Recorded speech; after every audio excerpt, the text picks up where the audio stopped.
آپ بتائیں؟ میں بھی ٹھیک ہوں. تو آپ آج کل کیا کر رہی ہیں؟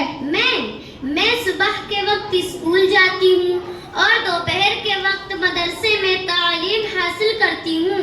اچھا، ماشاء اللہ، بہت اچھی بات ہے. تو آپ کو نماز کے بارے میں معلومات بھی ہوگی. کیوں نہیں؟ الحمدللہ ہمارے مدرسے میں تعلیم کے ساتھ ساتھ تربیت اور دیگر چیزیں جیسے نماز، اسلامی اخلاق و آداب اور بہت سی چیزیں سکھائی اور بتائی جاتی ہیں. واہ، سبحان اللہ. تو میں آپ سے نماز کے بارے میں کچھ سیکھ سکتی ہوں؟ جی کیوں نہیں، ہاں بتائیں. فرائض غسل کتنے ہیں اور کون کون ہیں؟ فرائض غسل 3 ہیں. نمبر 1 کلی کرنا. نمبر 2 ناک میں پانی چڑھانا. نمبر 3 تمام ظاہری بدن پر سر سے پاؤں تک پانی بہانا. ارے بہن، آپ کی بات تو سمجھ میں نہیں آئی، اس لیے آپ مجھے تفصیل سے بتا دیں تو بہت اچھا ہوگا. ٹھیک ہے بہن، سنو. غسل میں 3 باتیں فرض ہیں. نمبر 1 کلی کرنا، اس طرح کرنا کہ دانت کے ہر حصے میں پانی پہنچ جائے. نمبر 2 ناک میں پانی چڑھانا، اس طرح چڑھانا کہ ناک کی نرم ہڈی تک پانی پہنچ جائے. نمبر 3 تمام ظاہری بدن پر سر سے پاؤں تک پانی بہانا، اس طرح بہانا کہ ایک بھی بال باقی نہ رہے. ماشاء اللہ.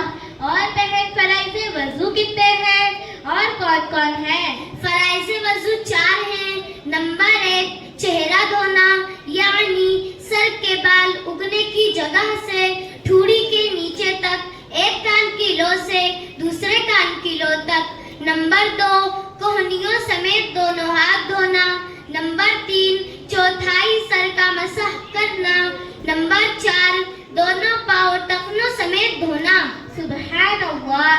نماز کی شرطیں کتنی ہیں؟ نماز کی شرطیں 6 ہیں جن کے بغیر نماز سرے سے ہوتی ہی نہیں. نمبر 1 طہارت، یعنی نمازی کے بدن، کپڑے اور اس جگہ کا پاک ہونا کہ جس پر نماز پڑھے.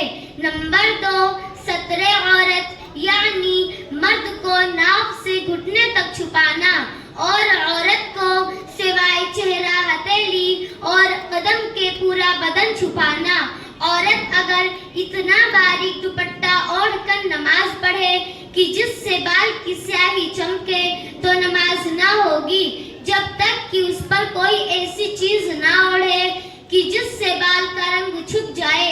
نمبر 3 استقبال قبلہ، یعنی نماز میں قبلہ کی طرف منہ کرنا. اگر قبلہ کی سمت میں شبہ ہو تو کسی سے دریافت کریں. اگر کوئی دوسرا موجود نہ ہو تو غور و فکر کے بعد جدھر دل جمے اسی طرف منہ کر کے نماز پڑھ لیں. پھر اگر بعد نماز کے معلوم ہوا کہ قبلہ دوسری سمت تھا تو کوئی حرج نہیں، نماز ہو گئی. نمبر 4 وقت، یعنی ہر نماز کو اس کے وقت پر پڑھیں. لہذا وقت سے پہلے نماز پڑھی تو نہ ہوئی. نمبر 5 نیت، یعنی دل کے پکے ارادے کے ساتھ نماز پڑھنا ضروری ہے اور زبان سے نیت کے الفاظ کہہ لینا مستحب ہے. اس میں عربی کی تخصیص نہیں، اردو وغیرہ میں بھی ہو سکتی ہے. اور یوں کہیں نیت کی میں نے اور نیت کرتا ہوں میں نہ کہیں. نمبر 6 تکبیر تحریمہ، یعنی نماز کے شروع میں اللہ اکبر کہنا شرط ہے. سبحان اللہ. نماز میں کتنی چیزیں فرض ہیں؟ نماز میں 7 چیزیں فرض ہیں. نمبر 1 تکبیر تحریمہ. نمبر 2 قیام. نمبر 3 قرات. نمبر 4 رکوع. نمبر 5 سجدہ. نمبر 6 قعدہ اخیرہ. نمبر 7 خروج جسمہ. قیام فرض ہے، اس کا کیا مطلب ہے؟ اس کا مطلب یہ ہے کہ کھڑے ہو کر نماز ادا کرنا ضروری ہے. تو اگر کسی نے بغیر عذر بیٹھ کر نماز پڑھی تو نہ ہوئی، خواہ عورت ہو یا مرد. ہاں نفل نماز بیٹھ کر پڑھنا جائز ہے۔ قرأت فرض ہے، اس کا کیا مطلب ہے؟ اس کا مطلب یہ ہے کہ فرض کی 2 رکعتوں میں اور وتر سنت اور نفل کی ہر رکعتوں میں قرآن شریف پڑھنا ضروری ہے، تو اگر کسی نے ان میں قرآن نہ پڑھا تو نماز نہ ہوگی۔ قرآن مجید آہستہ پڑھنے کا ادنا درجہ کیا ہے؟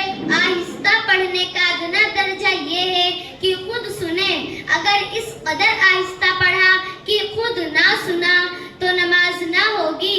رکوع کا ادنا درجہ کیا ہے؟ رکوع کا ادنا درجہ یہ ہے کہ ہاتھ گھٹنے تک پہنچ جائے، اور پورا رکوع یہ ہے کہ پیٹھ سیدھی بچھا دیں اور سر پیٹھ کے برابر رکھیں، اونچا نیچا نہ رکھیں۔ سجدے کی حقیقت کیا ہے؟ پیشانی زمین پر جمنا سجدے کی حقیقت ہے، اور پاؤں کی ایک انگلی کا پیٹ زمین سے لگنا شرط ہے، یعنی کم سے کم پاؤں کی ایک انگلی کو موڑ کر قبلہ رخ کرنا ضروری ہے۔ تو اگر کسی نے اس طرح سجدہ کیا کہ دونوں پاؤں زمین سے اٹھے رہے تو نماز نہ ہوئی، بلکہ صرف انگلی کی نوک زمین سے لگی، جب بھی نماز نہ ہوئی۔ کتنی انگلیوں کا پیٹ زمین سے لگنا واجب ہے؟ دونوں پاؤں کی 3 انگلیوں کا پیٹ زمین سے لگنا واجب ہے۔ قاعدۂ اخیرہ کا کیا مطلب ہے؟ نماز کی رکعتیں پوری کرنے کے بعد التحیات سے ورسولہ تک پڑھنے کی مقدار بیٹھنا فرض ہے۔ خروج بسم اللہ کسے کہتے ہیں؟ قاعدۂ اخیرہ کے بعد نماز کو توڑ دینے والا کوئی کام قصداً کرنے کو خروج بسم اللہ کہتے ہیں، لیکن سلام کے علاوہ کوئی دوسرا نماز کو توڑ دینے والا کوئی کام قصداً پایا گیا تو نماز کا دوبارہ پڑھنا واجب ہے۔ عورتوں کے لیے نماز کے کچھ مخصوص مسائل بتا دیجیے۔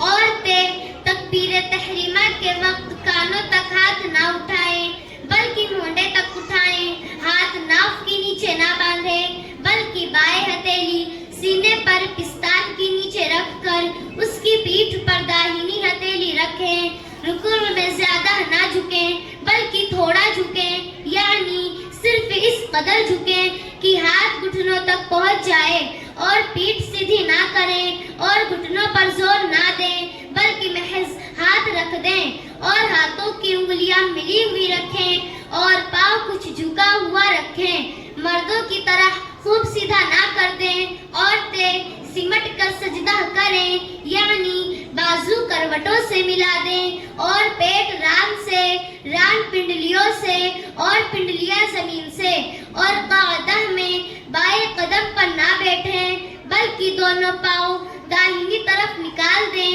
اور بائیں سرین پر بیٹھیں۔ عورتیں بھی کھڑی ہو کر نماز پڑھیں۔ فرض اور واجب جتنی نمازیں بغیر عذر بیٹھ کر پڑھ چکی ہیں ان کی قضا کریں اور توبہ کریں۔